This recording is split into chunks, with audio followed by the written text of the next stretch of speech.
Check it out! How lucky is that? This ship is huge! It must belong to the Shogunate! I think we just found our way home! Is that one ours too? Not sure. Wait. I think these are all of the ships that tried to leave the island.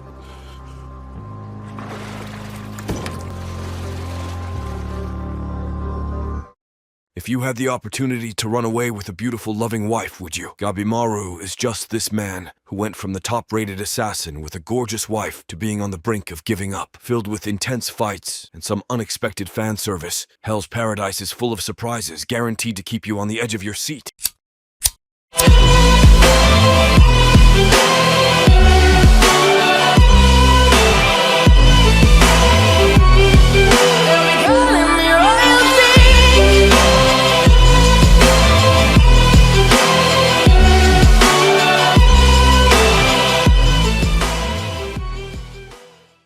Episode 1. Welcome to Hell's Paradise, where we follow Gabimaru the Hollow, an assassin with blood-soaked hands sentenced to death. Contrary to his scrawny and weak appearance, he holds immense strength, making his executioner unable to lay a scratch on him. As he awaits his last day, he has already accepted his death, knowing he deserves to pay for his crimes. After a failed execution attempt, Gabimaru is approached by a curious woman while in his cell asking to see his ninjutsu. Hesitant because of her motive, personal interest, Gabimaru doesn't fold for her good looks and denies her request.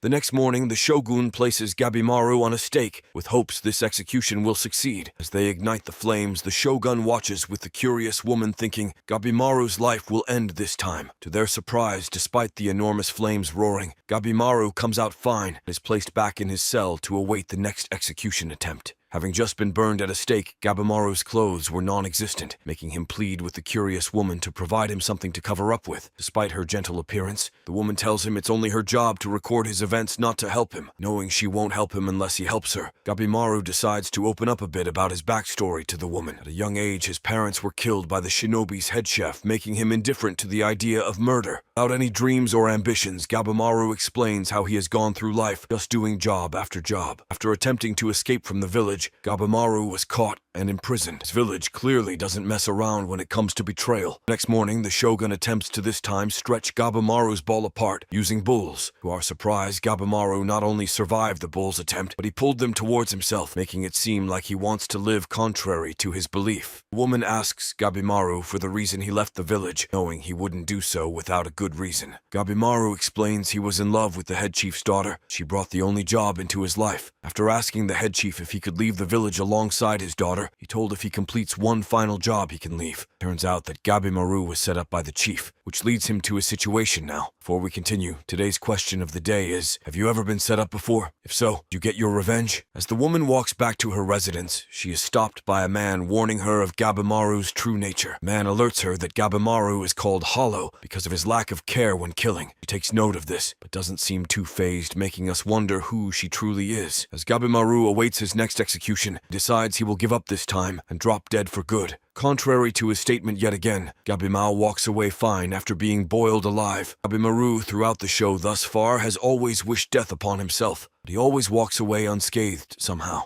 Having witnessed it all, the woman finally takes action, proclaiming she is ready to finish the job. Upon arriving, Gabimaru can sense the tension in the air as the shogun introduces the curious woman as Yama Asaemon Sagiri, the executioner. The Yamada Asaemon name is a family with generations of first-rate executioners. Giri tells Gabimaru she will grant his wish of death, and he realizes he is actually in trouble this time. Showing his true intentions, Gabimaru knows he can't take a strike from her, or it will be fatal. After dodging her initial strike, Gabimaru realizes he doesn't want to die, and he proceeds to fight back. As the situation tenses up, Sagiri tells Gabimaru that he doesn't want to die despite what he says. He knows Gabimaru loves his wife, and that is giving him a reason to live. Gabimaru remembers his memories with his wife and decides he can't die just yet. As Sagiri confronts him saying Gabimaru doesn't follow his words, he becomes filled with anger, claiming he is hollow and has no attachments to life. In Gabimaru's flashback, we learn the chief's daughter has a horrific scar on her face, placed there by her own father. Gabimaru's wife's scar was placed upon her, so that even if she runs away from the village, she will always have a scar, making her appear less attractive. We peek into Gabimaru's mind as he remembers all of the killing he's done, and he regrets leaving his wife and trusting the chief to let him go. Just as Gabimaru is about to go ballistic, Sagiri presents an order from the shogunate calling for his help finding the elixir of life in the underworld. Sagiri explains the place as paradise, having beautiful flowers, pretty rivers, and lush nature. Explains their search for the elixir of life, a fruit said to grant immortality to whoever consumes such. The only catch being everyone that is gone has ended up dead, or came back as a corpse filled with flowers. Unable to believe her, Gabimaru questions the authenticity of the land, knowing something is suspicious. Sagiri concludes her pitch telling Gabimaru he should join her to earn a chance to go back to his wife and clear his name.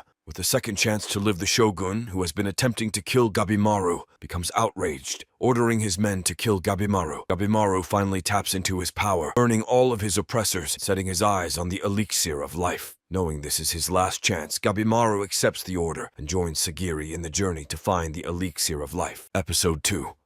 Sagiri tells the story of a job her father took on remembering how strong he was. Her father was sentenced to kill a renowned storyteller, and his last wish was to tell a story while he was beheaded. To show how clean the slice was, the storyteller continued to tell his story even after being beheaded, finishing his tale already beheaded. Ever since that day, Sagiri has honed her skills as a swordsman and executioner, but she is haunted by the people she executes. Introduced is a man who is her superior, who gives her a lesson on how to overcome her fear of the dead. Although her resolve is strong, she is still unable to overcome her fear, and she is still haunted by her sword's blood-stained edges. Introduced is the shogunate, who has enlisted all of the criminals to find the elixir of life, including Gabimaru. Sagiri looks over the criminals before her, noting the most dangerous ones. The shogun tells the criminals that whoever completes the task will be completely pardoned of their crimes and will be given a second chance. The statement excites the criminals, knowing they can go on a rampage again if they succeed. Gabimaru is noticed by a cute girl sitting behind him, claiming he is famous among the criminal world. Sagiri wonders if the other criminals are as ruthless as Gabimaru, while she overlooks them from the side. Criminals are then allowed to remove their masks and are filled in on the seriousness of their duty. Presented is a past explorer who came back with flower buds across his body, eventually becoming a flower man himself. Seeing this, most of the criminals make statements about how risky it would be to go to such an island. Outraged by the criminal statements, one of the guards proclaims the shogun's greatness, giving them a second chance despite their criminal acts. One of these criminals decides he would rather not try to risk his life for the elixir and attempts to leave. However, he is beheaded instantly. The guard announces all of the onlookers alike to Sagiri are executioners who act as monitors from the Yamada family. They are ordered to kill the criminals if they make any attempt at trying to leave. It is explained that if the monitor of the criminal dies, then the criminal is proclaimed guilty, and they are sentenced to die, even if they return with the elixir. With so many criminals and not enough monitors, the shogun proclaims that the criminals will need to reduce their numbers. Without wasting time, a blonde man strangles a fellow convict and begins the killing spree. With the guards not doing anything to his act, criminals realize it's a fight to the death and a bloodbath begins. Whether it's by rock or simply brute strength, each criminal displays a different way to kill. The shogun becomes excited of the killing and asks for the most powerful among them all. We are reintroduced to the blonde man, leader of a bandit gang, as one of these powerful criminals. Next is the girl who took notice of Gabimaru, a kinochi who boasts incredible hand-to-hand combat. Then introduced is the Blade Dragon, master swordsman, and a giant whose body is so strong, blades nor spears are effective. To finish off the criminals, the guard introduces Gabimaru as the most dangerous of them all, taking notice he hasn't moved an inch. Watching them brawl, Sagiri is approached by the monitor from before, this time introduced as Aizen, telling her to stay composed. He asks her if push comes to shove, will she have the strength to finish off one of these monsters. He warns her and suggests she give up the path of an executioner. We then get a bit of backstory to Sagiri. Having grown up in the Yamada clan, she has been exposed to dead people since a child. Although she is the daughter of the famous Yamada clan, being a woman, she is discriminated against constantly, especially as an executioner. Seeing a weak spot, a criminal approaches Sagiri, thinking he will be able to best her because of her gender. As abruptly as they run over there, Sagiri ends just as fast, beheading the three instantly. Although she did her job, she becomes haunted by the people she recently killed. During this tense situation, Gabimaru approaches the shogun, proclaiming it's wrong to kill despite his past. The guard, annoyed with his statement, tells the criminals they will have a free pass if they are able to best Gabimaru. Knowing he has no other choice, Gabimaru casually proclaims he will kill the criminal after him. He reveals his feelings towards killing, referring to it as a pain. He instantly slices open the neck of the man and continues rampaging through the criminals, killing them one by one, more gruesome than the last. Hands soaked with blood, the guards realize what they awakened and why Gabimaru is so known in the world of murder. Sagiri understands that she doesn't need strength to overcome her emotions, but rather the strength strength to put up with them. She proclaims she will kill him in the end and overcome her fear. With enough criminals deceased, the guard announces all of the criminals who will proceed to the island, including the few mentioned earlier. He tells them each will have a monitor and travel to Paradise Island in search of the elixir of life. Episode 3.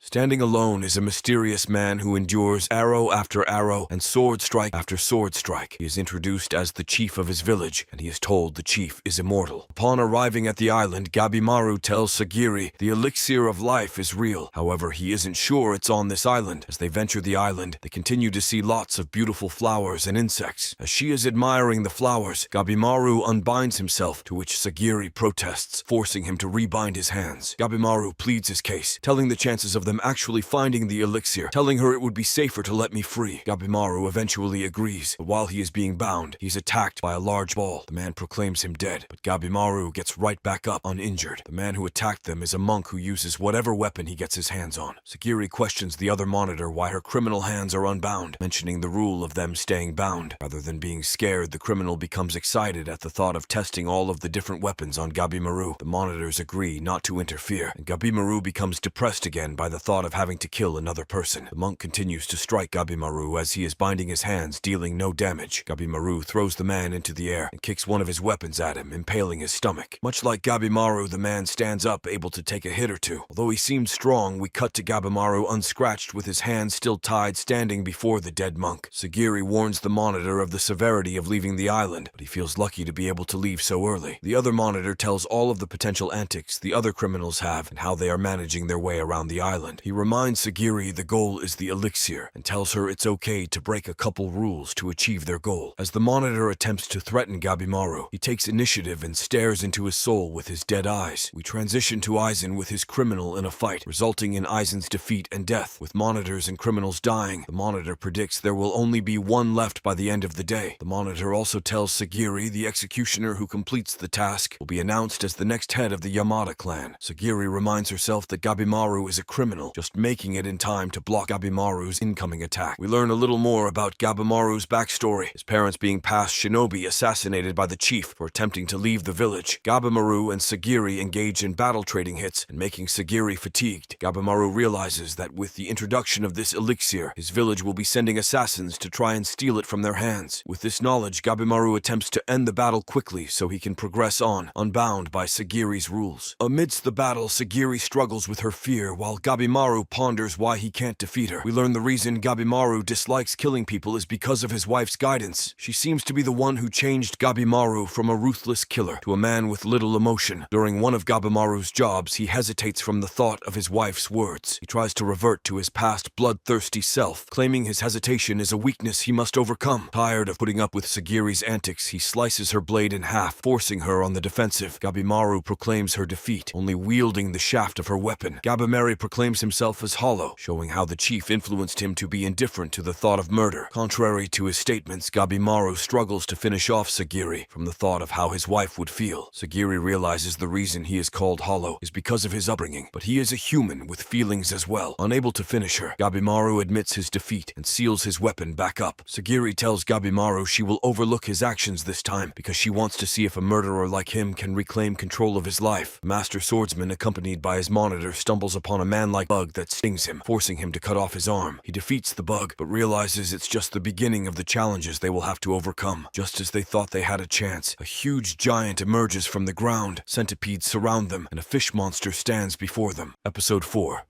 Known as the Blade Dragon, he walks down the street getting onlookers thanks to his large build. Upon meeting with an official, he is angered by his statement of being unable to cut down a dragon. As a result, he slices the man's entire gate in half just to prove his point that he is in fact very strong. The master swordsman is assigned Asamon Fuchi, a short man with a loose temper much like himself. As the swordsman finishes his statement, Fuchi draws his blade to his neck, proving that he is just as capable as him, urging him not to try anything. The two walk in the forest discussing their plans for achieving achieving victory in the race to the elixir. As they walk, Fuchi questions whether they will be able to simply mow their way through the island and kill all their enemies. With each enemy seeming to get stronger as they progress, Fuchi wonders whether they will be okay with their current strength. On the other hand, Gabimaru and Sagiri find themselves face to face with the fish monster, a monster with 6 hands covered by beads. Thanks to Gabimaru's vast battle experience, he knows not to underestimate his opponent, and he charges in cautiously. The fish monster throws his hands out trying to grab Gabimaru, however he is too fast and counterattacks. The fish monster attempts to grab Gabimaru again, this time succeeding, but is shaken off by a 360 spin move.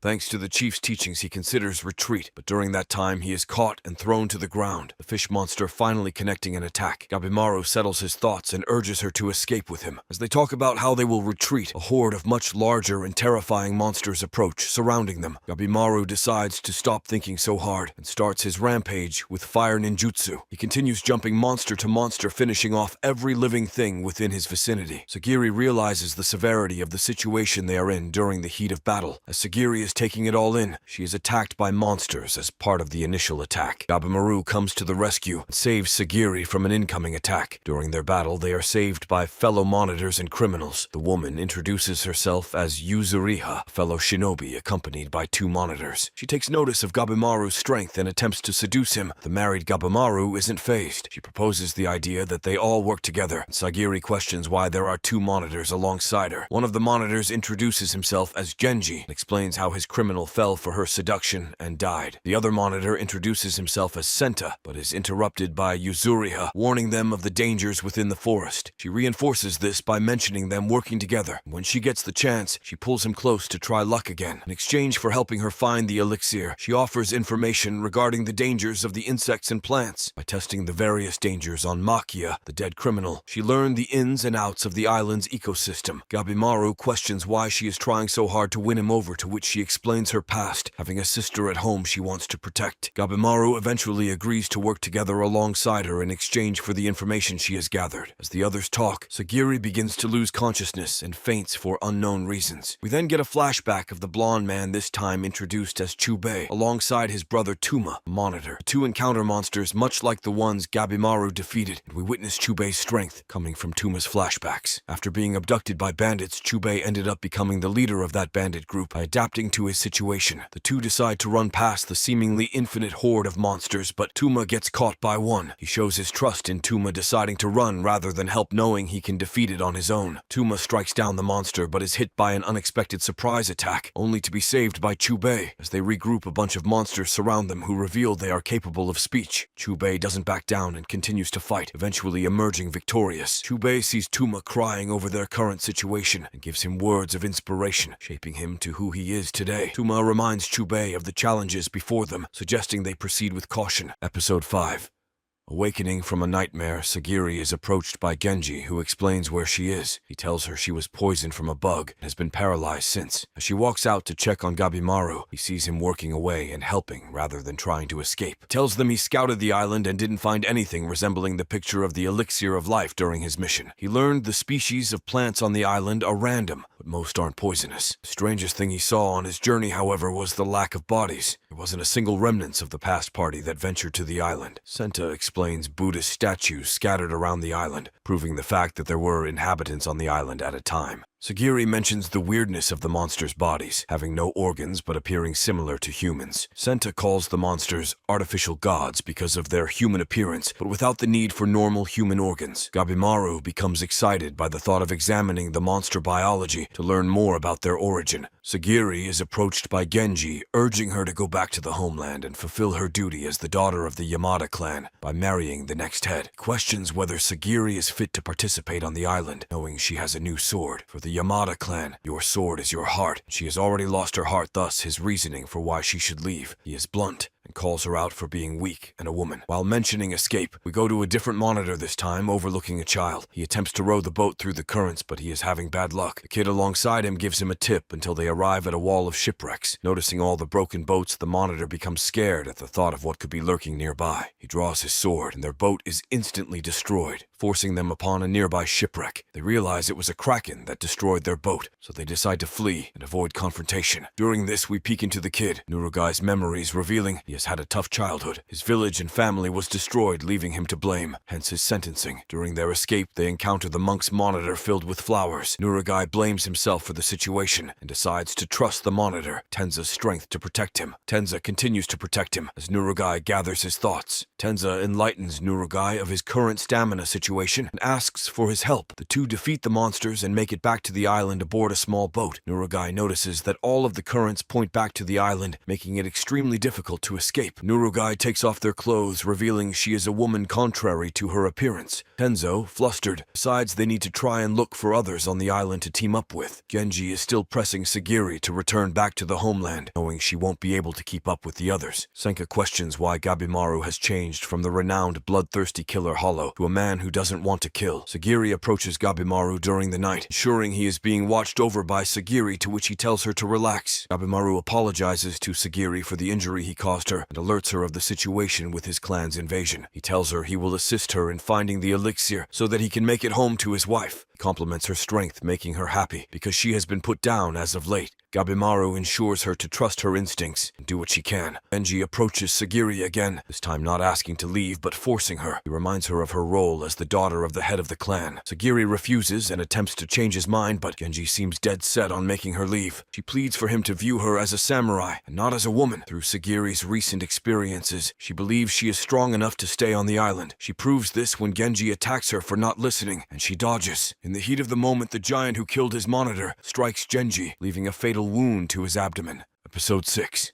This giant's name is Rokurota. He has been big for his size ever since he was a baby. Just by looking at him, you can tell he has something wrong with him. After growing big enough, he killed everyone in his village, including his parents. With Genji now immobile from the attack, Sagiri doesn't know what to do. Right before Rokurota can get in a blow on Sagiri, Gabimaru comes to the rescue. With Rokurota's free will, Sagiri realizes that Aizen was defeated by him. Gabimaru remembers his chief's teachings and decides to gauge his strength before going all in. Rokurota doesn't give Gabimaru any time to prepare and begins the fight by throwing a tree at him. Gabimaru dodges and asks Yuzuriha for help in defeating the giant before him. Rokurota continues to strike aggressively, but is unable to land a blow on Gabimaru. Hoping to get him with his ninjutsu, Gabimaru uses all of his different techniques, but is unable to deal solid damage. Sagiri, still unwilling to let Genji die, tends to him as he lays in the forest, unable to move. Sagiri finally recognizes her strength and gives her his sword to continue his legacy and become the head of the Yamada family. He gives her the mission to kill Rokurota, and she accepts, taking his sword in the process. The fight between Gabimaru and Rokurota continues without going anywhere until Sagiri intervenes, slicing off Rokurota's finger. The two prepare to work together in order to defeat the mountain before them. They devise their plan as getting him on a knee and slicing his head and putting it in motion. Sagiri attempts to slice his leg but is unable to cut through his hard skin. Sagiri enters the zone and easily dodges Rokurota's incoming attack, launching a counterattack of her own. Still unable to cut through his skin, Sagiri proposes they need him hunched over if she wants a chance at slicing his head off. Rokurota begins bawling his eyes out and attacks Gabimaru while he is still crying. Gabimaru, having withstood one of his attacks, realizes he needs to move or he will die on the next one, but is unable to move. Sagiri moves into the scene, blocking his strike and launching a fatal counterattack. Sagiri blocks and strikes the crying Rokurota, constantly showing her true strength. Once on the ground, she moves behind Rokurota and attempts to behead him, but he dodges. Gabimaru weighs his options, taking note of what works and what doesn't, and comes to the conclusion to burn him. Gabimaru fires multiple fire attacks, sparking fire to all of the forest, giving them an escape route. Rokurota becomes poised by the smoke and falls to the ground. Sagiri decides to jump on the opportunity and try to behead him. Gabimaru jumps in to assist her, holding his arm down, revealing an open path for her sword. Gabimaru remembers his upbringing, feeling like a beast with no one ever wanting to play with him. He never felt fulfilled. Sagiri pays her respects to him, and they decide to evacuate the forest. As they run, Sagiri remembers her lost companions and decides she needs to become stronger. While traversing the flames, Gabimaru and Sagiri encounter a horde of monsters fleeing from the fire. Gabimaru decides their only way to survive is to analyze the monsters, find the elixir as soon as they can. Sagiri mentions meeting the other monitors in order to strengthen their team and increase their chance at survival. During their travels, they encounter Yuzuriage and Senka overlooking a village within a valley. Although everyone is struggling, Chubei and Tuma are defeating monsters with ease. With nothing else to eat, Chubei drinks the blood of the monster without hesitation. Tuma tells Chubei that there weren't supposed to be monsters on the island, but rather hermits living on it. After hearing strange noises, the two venture through the forest to discover two beautiful females kissing atop a tree.